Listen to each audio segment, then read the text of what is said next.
You're very welcome back. Now, what do you think of when you hear the expression Paul Ammba Ntsem? I'm guessing you imagine someone who has just been introduced to something but is trying to act like they invented it, right? Yeah, somebody who has just been taught how to do something but is chopping post with it as if he's been doing it since puberty. Yeah, that's who we tend to describe with the expression Paul Ammba Ntsem. But think about it for a minute. The actual expression is Paul Ammba Ntsem Ochin Idzikamfo, which means Paul who came later is greater than those who came earlier. Now, here's the thing about Paul. By the time he started his missionary work, Jesus had been dead for 16 years. During that time, Jesus' disciples and all the followers that they recruited, all those who met Jesus and witnessed his miracles, all of those who had been inspired by being in the presence of the Lord while he carried out his 3-year mission here on earth, had either been executed or had gone into hiding.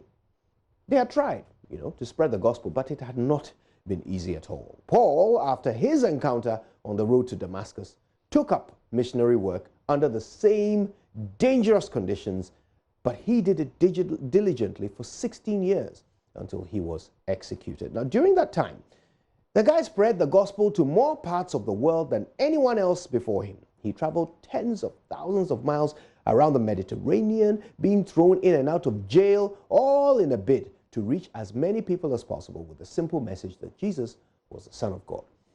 So when people say Paul Ammba Ntsem Ochin Idzikamfo, what they mean is it's all about legacy. It's about doing more to further the cause of what you believe in than anyone who came before you.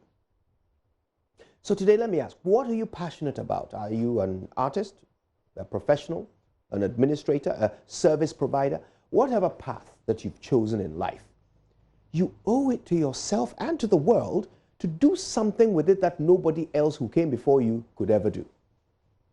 You owe it to the world, to those who will come after you, to further the cause of whatever you believe in. Take it further.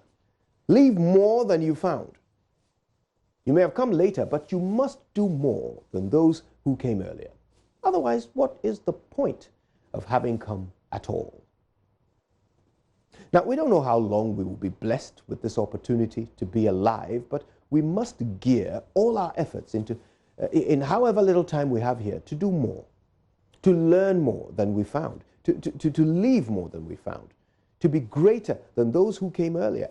We won't always get it right, by the way. We will make mistakes on the way, but we cannot give up. We cannot stop until we have left our own legacy in whatever space we operate. So, my dear friends, today I want you to think about what legacy you wish to leave once your work is done on earth. How do you want things to be better because of your involvement in your field of endeavor? Once you decide on what your legacy is, it must become the engine for everything you do.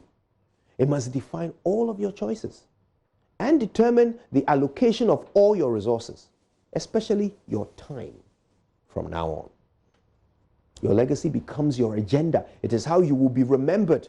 It is by your legacy that people will determine whether or not you mattered. And it doesn't matter what you do. It doesn't matter how important you think you are in the grand scheme of things. It must simply matter that you were here. My name is Kojo Yankson, and I didn't come earlier, but those who did inspire me to do more. Good morning, Ghana.